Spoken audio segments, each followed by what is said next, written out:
Welcome to the broadcast. I am Ian Keitani. On the sign language desk is Maresha Oiti. Now, after this particular broadcast, we'll be having a conversation in regards to the extension of the standard gauge railway to Kisumu and Malaba. That will be a conversation that will come your way at exactly 10 p.m. Is it an economic, gamble, or is it a game changer? That will be a conversation that we'll be having with one Dismas Mokua, who is an economist, as well as Edgar Odari, who's also an economist, together with Leonard Hafafa, who is also an economist. We're also expecting Kibra Member of Parliament, that is Honorable Peter Orero, just to help us dissect the, of course, gains and what the residents of those regions where this particular SGR is going to pass will benefit. Now, that is a conversation that will come your way at exactly 10 p.m., a conversation that you wouldn't want to miss. We begin our broadcast now with a very sad story, and 32 bodies, among them 25 children, have been recovered in a mass grave at a cemetery in Kericho. Now, this followed an exhumation exercise that was strictly supervised by officers from the Directorate of Criminal Investigation and government pathologist. The bodies included 7 adults and 25 newborns and fetuses, and 6 body parts of adults. The shocking findings have raised pertinent questions, including the identity of the deceased persons, why and how they died, and their origin. Ken Geshui opens our broadcast tonight. In a shocking turn of events, at least 32 bodies have been found in a mass grave discovered at a Kericho cemetery, which had been earlier estimated to be just 14 bodies by those hired to dig the grave and bury them. We found 7 adults and 25 children who qualify. Some of them are neonates and others are fetuses. So in total, we have 32 bodies. We also found 6 body parts, 4 legs and 2 hands.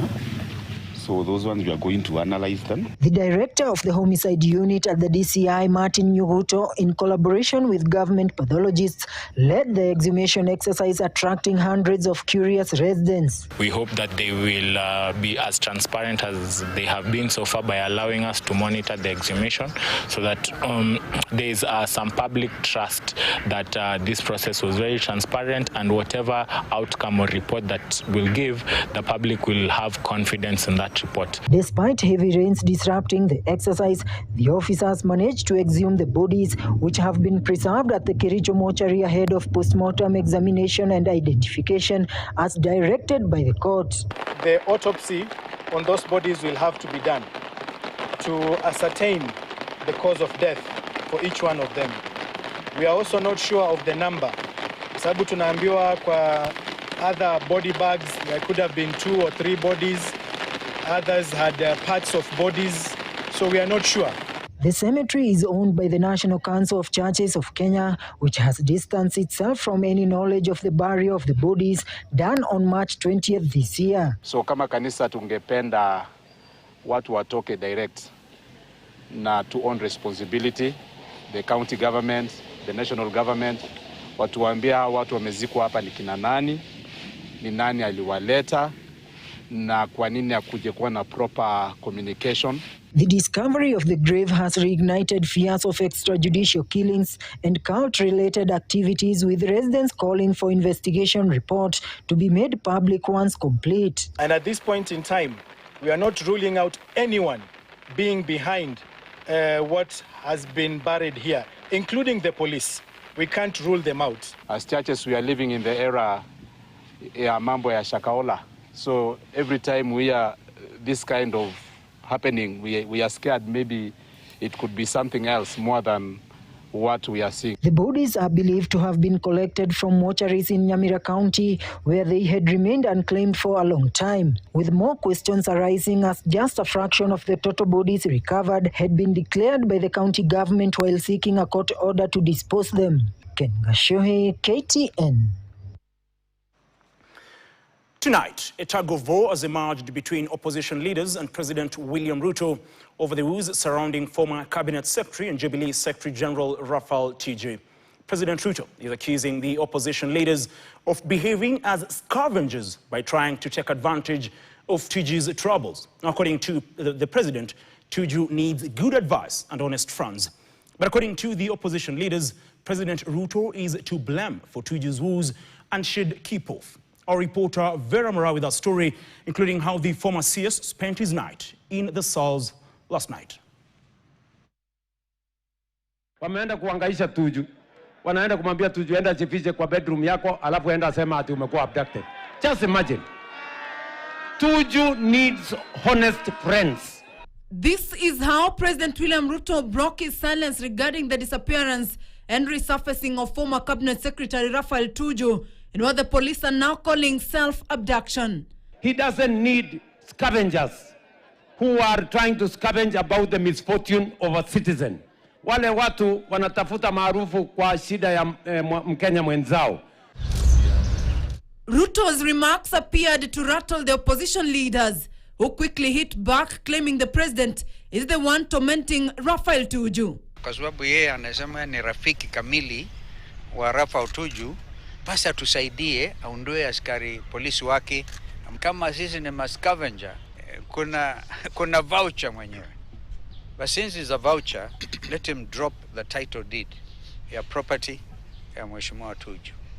It will be a great thing, and you demonstrate he's a good friend.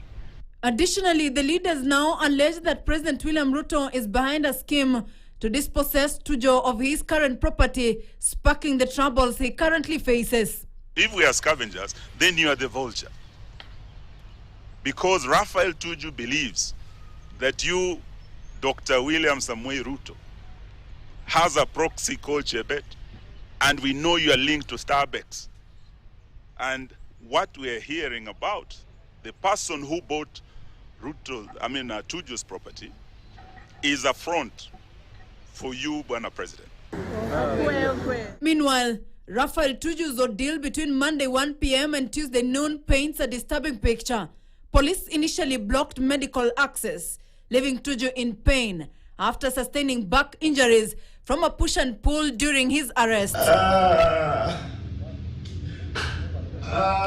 Tuju will later spend the night at current police station while on oxygen support, helplessly lying on the floor covered in a green blanket. 21 hours later, Raphael Tuju was taken to hospital. We trailed the ambulance.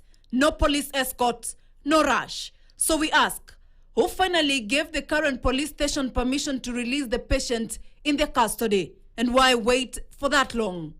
The first person who gave them the title deed for Tuju's property was none other than William Ruto. And I challenged Dr. Oburu Odinga to tell the nation. When they came to Dari, Gladys Wanga was there. She was seen making a call. She spoke to William Ruto. The same William Ruto sent to Gladys Wanga, the governor of Homa Bay, the same title deed. Where did he get it?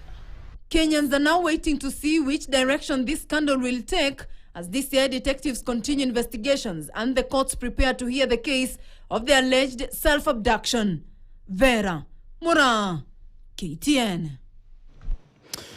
Of scavengers and vultures, just who is fooling whom? Now, meanwhile, the embattled former CS Raphael Tuju can heave a sigh of relief after the High Court judge Martin Muya granted him a 200,000 Kenya shillings anticipatory bail.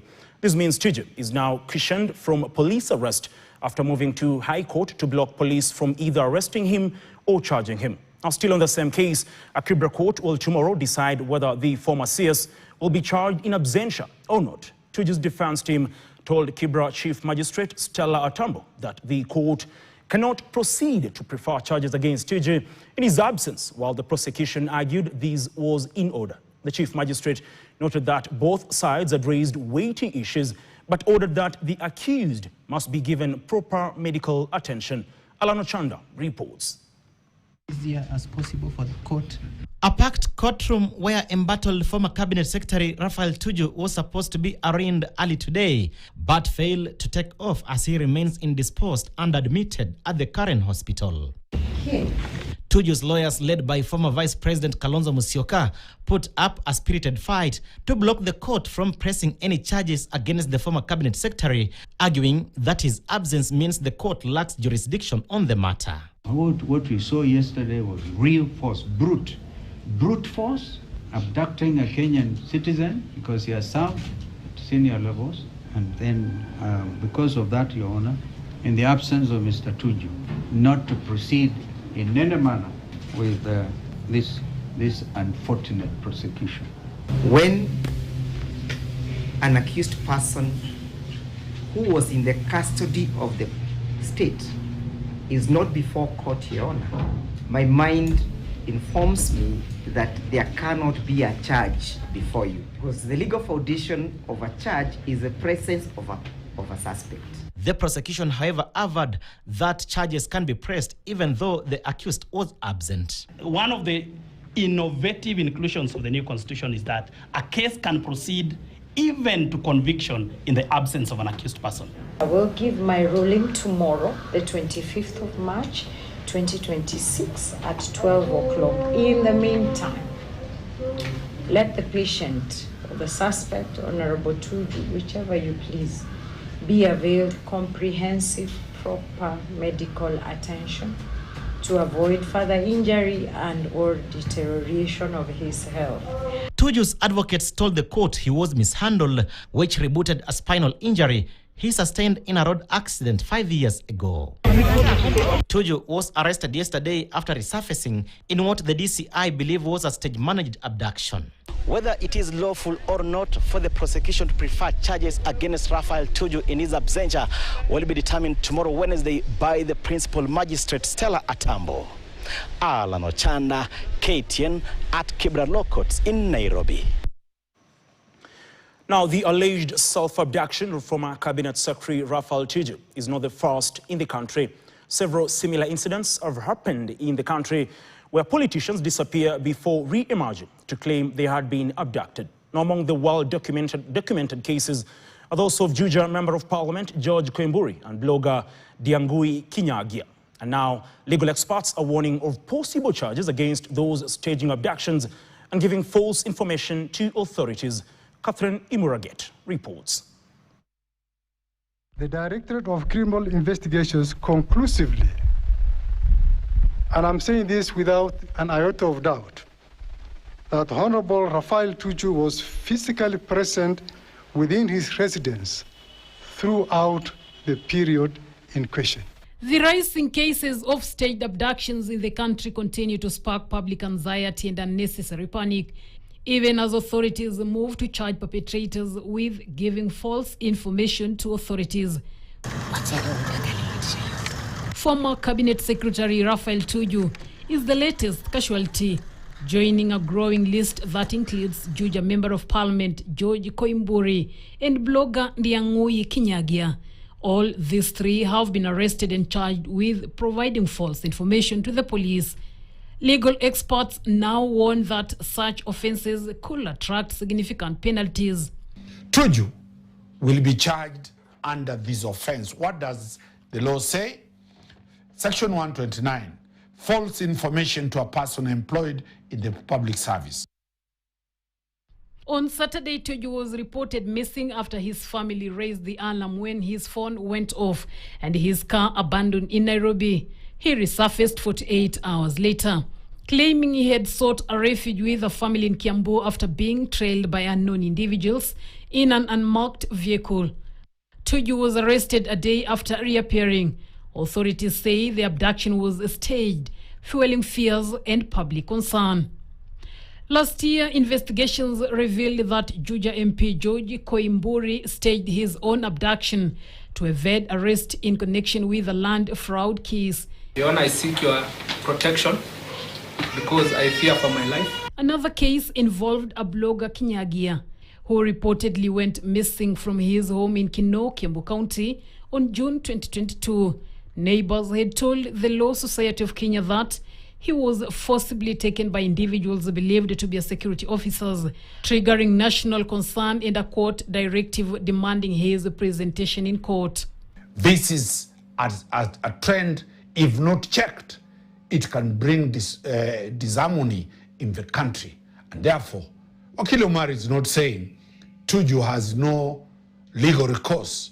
Tuju is likely, and that is what we are saying, he is likely to be arrested and be charged under Section 129. Authorities continue to warn the public against engaging in such acts, noting that they not only waste valuable investigative resources, but also erode public trust and cause unnecessary alarm. Catherine Imoragit, KTN, Nairobi. To matters politics, and a charged political spectacle unfolded in Siaya County as President William Ruto wrapped up the final leg of his 4-day tour of the Nyanza region, sharing a stage with Governor James Orengo, a long-time and vocal critic who has previously branded any alliance between them an abomination. But it was the crowd that seized the moment, booing Orengo and forcing him to cut short his remarks while making a brief welcome for the president. Bramwell Bwire looks at these rare encounter, hostile reception and shifting political signals.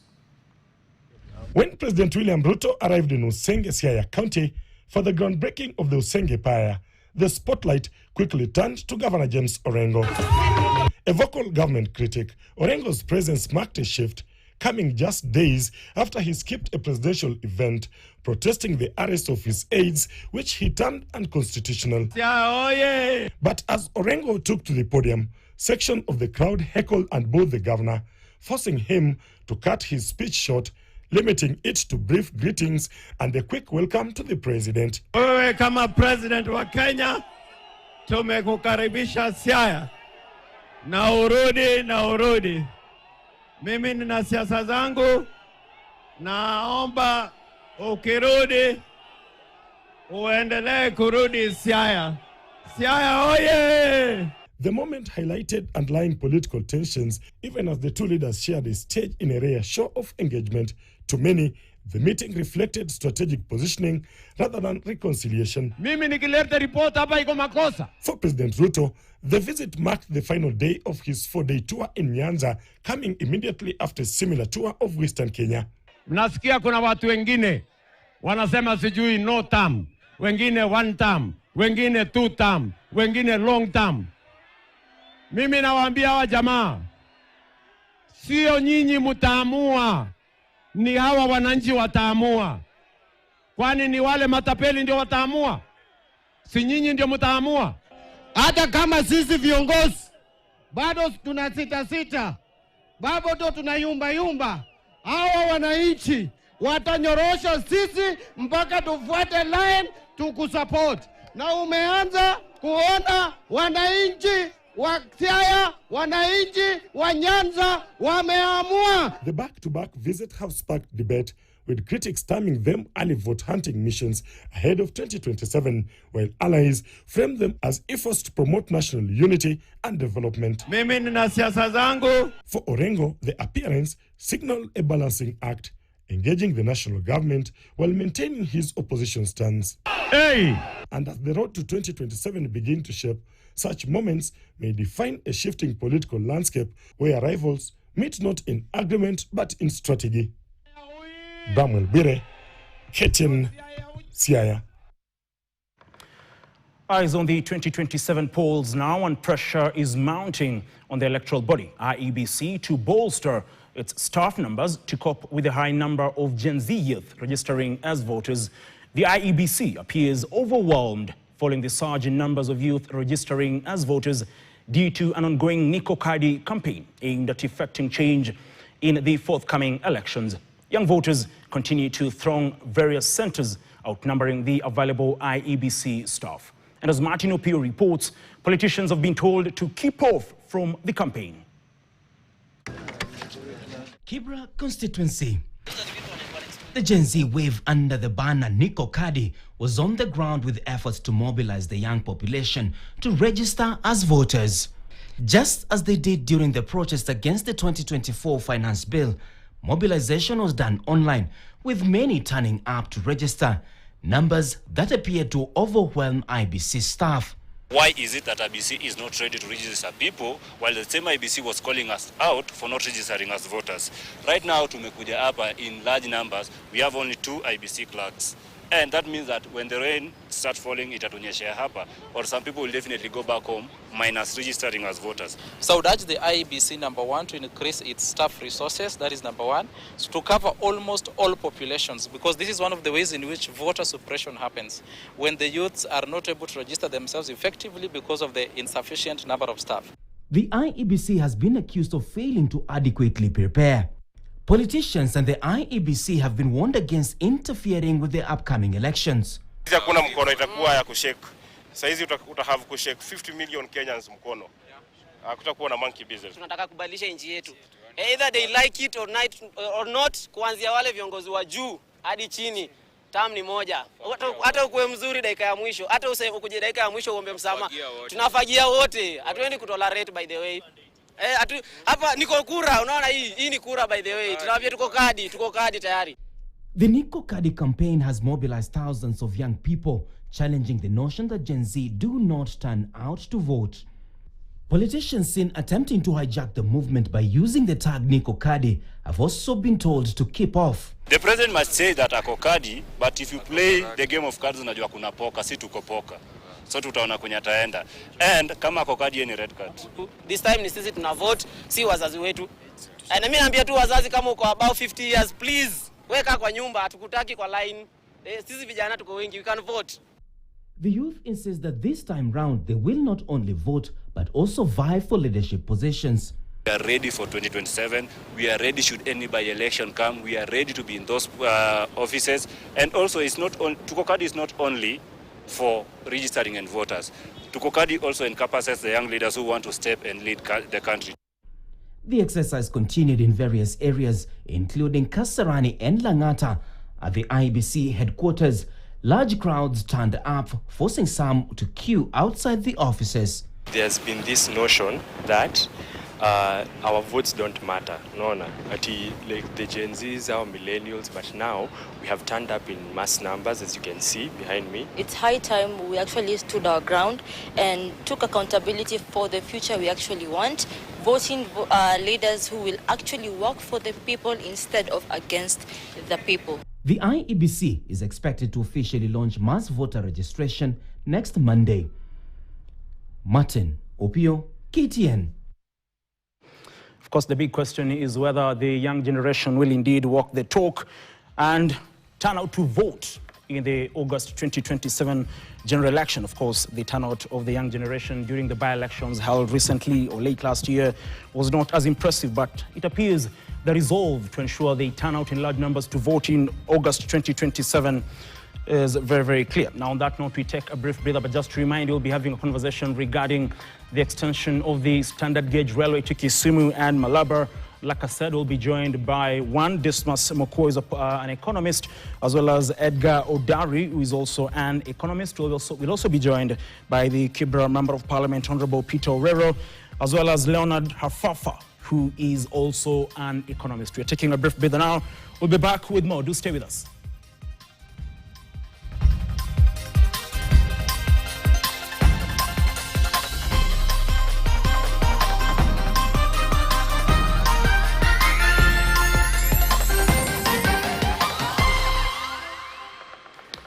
Now, thank you for staying with us. ODM party is actively negotiating for a running mate position in its negotiations with the President William Ruto's United Democratic Alliance for the 2027 general election. Now, Cabinet Secretary John Mbadi, Gladys Wanga, and Hassan Joho have emerged as the favorite names to deputize Ruto in the 2027 polls. However, KTN has learned of two camps in the party, one pushing for Joho and another pushing for Mbadi to be given the running mate position. And as KTN's Daniel Kericho reports, political pundits opine President Ruto could be in a dilemma on who to pick as a running mate in the 2027 general election. As the race to 2027 general election gears up, political parties are jostling for positions. ODM party has been pushing for negotiations with the ruling UDA party that has revolved around running mate's position. Three names have emerged in the party as possible names to be forwarded for the running mate's position. Homa Bay Governor Gladys Wanga and Mining Cabinet Secretary Hassan Joho and Treasury Cabinet Secretary John Mbadi. CS Hassan Joho is reportedly pushing the party to propose his name for the position. Nobody ataweza kuzima ndoto ya jimbo la Pwani. Haiwezekani. Ama namna gani? Ni nini ambao wao wanacho sisi hatuna? Ni nini? And his counterpart Mbadi has now joined the race. Sources close to ODM says Mbadi has a huge backing from most ODM leaders. Mbadi feels that he is the senior most politician from Nyanza region. It would be foolish for me to again go back to Omame. I can only go up. I want to lead this country in the future. Two factions in the ODM party have emerged, one in support of CS Hassan Joho and being led by Mombasa Governor Abdul Samad Nasir, and another from Nyanza region pushing for John Mbadi to be given the position. Mimi nimezunguka na Hassan alijua huyu tumeenda North Eastern. Nimezunguka na huyu tumeenda katika maeneo mingi. Kila ninapokwenda naona wazi ya kuwa amekubalika kuwa the deputy president of this country. Tulikuwa tunaambiwa, sisi ni wanyonge, sisi hatuna numbers. Jamani, nataka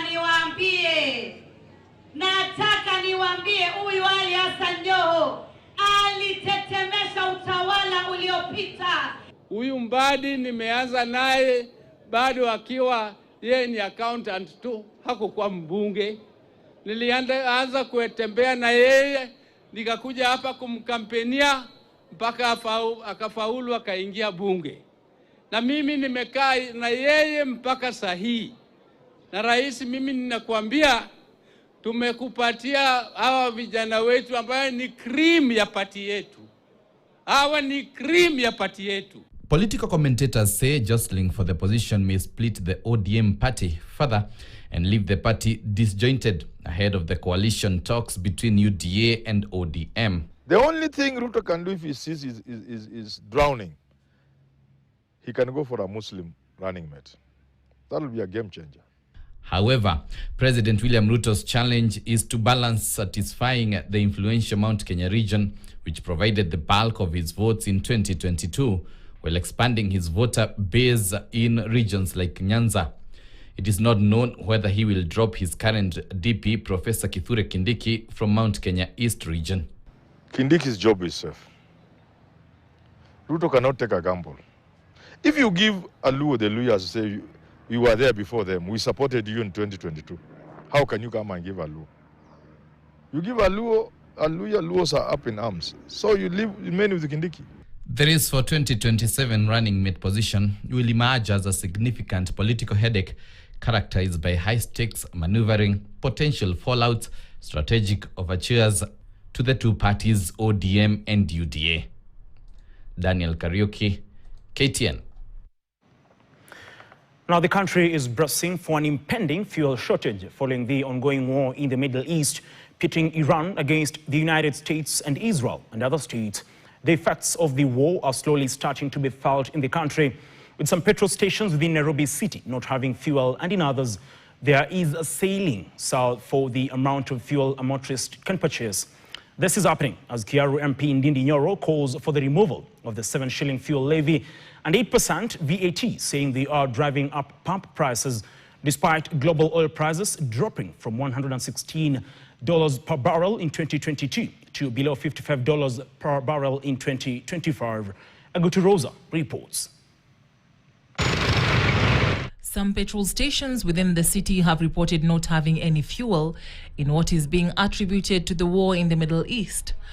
The apparent shortage forcing some petrol stations to limit their sale. A spot check by KTN, however, shows that the situation is not bad so far. Some motorists say they have not experienced any fuel shortages, but warn that if the shortage persists, they may be forced to fill up their tanks. I had thought that there could be some shortage because I was hearing many Kenyans speculating, and the first thing I arrived here, I asked the attendant whether they had fuel, and he told me they do. So far, tuja experience kwanza mafuta shortage, lakini as time goes by, na hii vita vile inaendelea hivi, inaweza kuwa inaongezeka sana. Tunahofia. Kiharu Impending Nyoro says Kenya consumes about 5.5 million litres of petrol and 7 million litres of diesel daily, translating to nearly 5 billion litres annually. He argues that taxes and levies now account for close to 50% of the pump price, with VAT alone exceeding 25 shillings per litre. This government added a VAT of 8% in the year 2023 on fuel. That made, therefore, the VAT per litre of petrol that Kenyans pay, it was pushed to around 25 shillings per litre. Nyoro also raised concerns over the 7-shilling levy, claiming it generates about 32 billion shillings annually through advance collection, and is urging the government to scrap the charges to ease the burden on consumers. At the current oil prices in Kenya, taxes and levies constitute half of what Kenyans pay at the pump. You can imagine that. When you are spending 170 shillings per litre, half of that goes into taxes and levies. The debate now shifts to whether the government will review current fuel taxes as Kenyans continue to grapple with the high cost of living. Agutu Rosa, KTN. Now, the mystery behind missing Nakuru fisherman Brian Odhiambo re-emerged in the Senate today as the National Security Committee received submissions on a petition by residents of Nakuru at Parliament buildings. The petition by Nakuru residents alleges forced disappearances of young fishermen at Lake Nakuru National Park, allegedly instigated by the Kenya Wildlife Service. As Jeff Kirui reports, it also emerged during the Senate meeting that despite a ban on fishing in the lake, some powerful individuals continue to fish and distribute their catch to unsuspecting Kenyans, although research has established that the fish is not fit for human consumption. The disappearance of Brian Odhiambo, a fisherman from Nakuru in January last year, allegedly arrested by the Kenya Wildlife Service Rangers, has yet again re-emerged at the Senate. KWS Director General Erastus Kanga has denied its involvement in the disappearance of Odhiambo. Kenya Wildlife Service has not received any formal report, complaint, or administrative notification of forced disappearance of any young men in Lake Nakuru National Park. And I don't want to dive into the matter of Brian. That's a matter that is alive in court, and we don't want to be subdued. Brian's disappearance exacerbated the animosity between KWS and residents around the Lake Nakuru National Park. At the center being the policy that prohibits fishing at the lake, where officials say unscrupulous individuals sneak into the park to conduct illegal fishing. There is no contradiction in that. Then we take the position that the fish in Lake Nakuru is unfit for human consumption. And thank you so much. Can we take that position? We take that position as a... We are in a health crisis of consuming fish that has been cleared unfit for human consumption.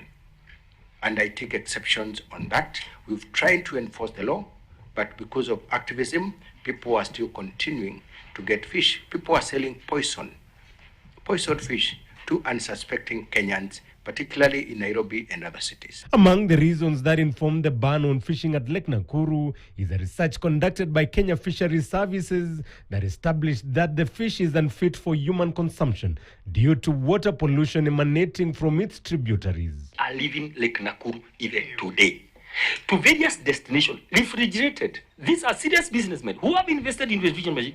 So that's why, can we open up the lake, clean the river, the fish be legal, so that fishing continues? If God has ordained that fish will now be available in Lake Nakuru, let it be so. And they are in tons, not... it's a lot of fish, a lot of fish going on. That is a reality. The petitioners have declared, and they've come in Lekon, and they are aware that they are coming here to actually petition an illegality that is happening. It is an illegality. No. If this petition didn't come to us, nobody would know. Yeah? So we have a right to listen to each and every Kenyan. But even as KWS insists that fishing is illegal at the lake, it emerged that powerful individuals still fish in the lake. Residents raising questions as to whether the directive to ban them was a scheme to lock them out in favor of the big fish in the country. We are hearing it from him, like the other allegations, that there are big people who have refrigerated, and he has to provide to this committee. This committee has to put Dr. Mbai and the petitioner into task. The petitioners have now been directed to provide evidence of the illegal fishing and the influential people involved in the illegal business. Jeff Kirui, KTN.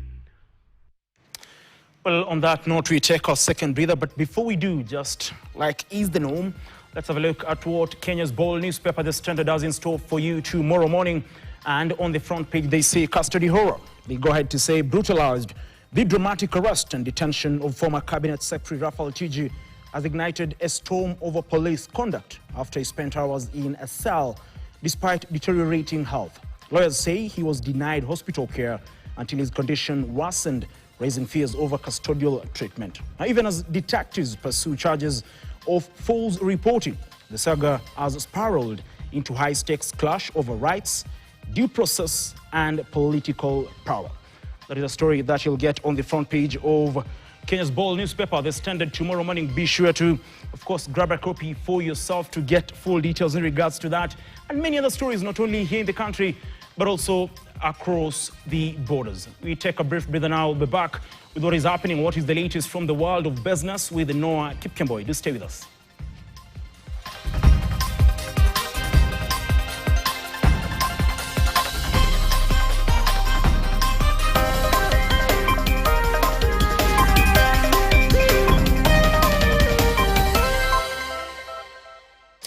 Good evening and welcome to KTN Business Prime. I'm Noah Kipkemboy. We start with Kenya Airways. National carrier KQ has reported 17.12 billion shillings in loss in the year ended December 2025, slumping back to the red after reporting 5.4 billion shillings in profit in the year ended December 2024.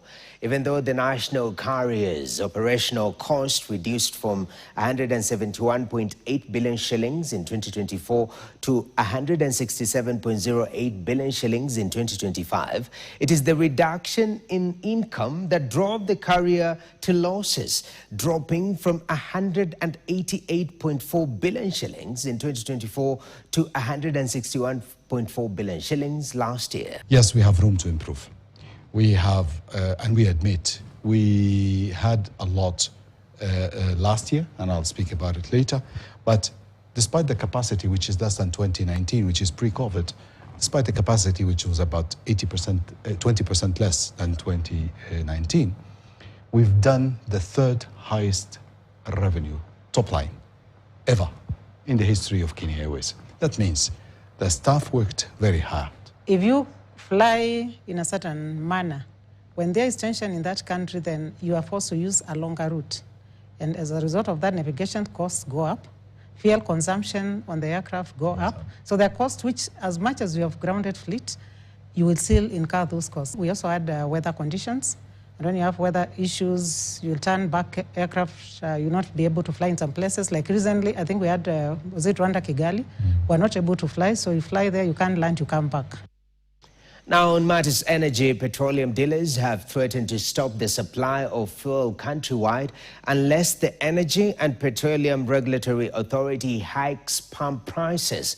The United Energy and Petroleum Association has noted that the current prices set by EPRA are not sustainable, saying that independent dealers are unable to access fuel, and where fuel is available, they are forced to purchase at almost pump price. Basically, well, why you have seen the statement by some independent players looking for or petitioning EPRA to change the prices is because basically what is happening because of the price hiccups that we are, because of the supply hitch that we have, there is not enough product that the multinationals are able to give to us, the independent dealers.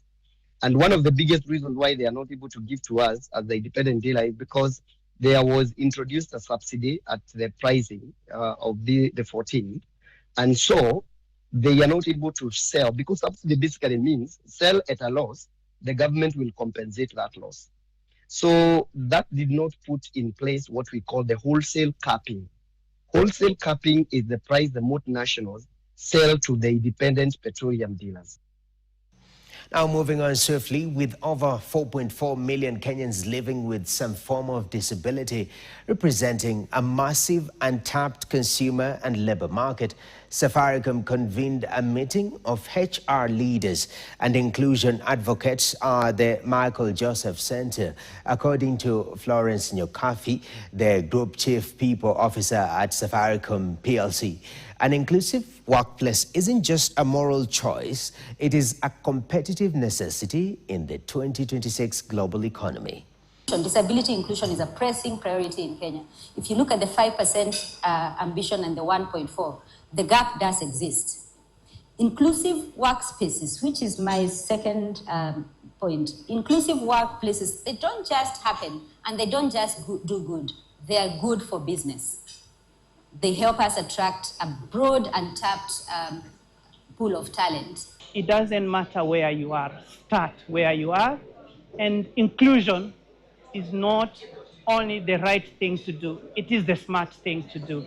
And the number of persons with disabilities out there, we know that 16% of our population are persons with disabilities, and 80% of them are not engaged in any full opportunities. And finally, Airtel Africa and SpaceX have announced the successful completion of live data and messaging tests for Starlink Mobile across Kenya's most remote regions. During the tests, Starlink Mobile activated where terrestrial mobile networks did not have a signal. For millions of Kenyans living in no connectivity areas, this means a step closer to digital inclusion. A big challenge in expanding rural coverage is transmission or backhauling. And what the agreement that we signed, the first agreement that we signed, it facilitates or helped us to carry traffic from remote areas and bring that traffic into a central location and then take it into the international gateway. So that was the first agreement that we signed, which helps us to expand our coverage and connectivity into rural areas. Well, that's all from KTN Business Prime. I'm Nokip Kimboy. Good night.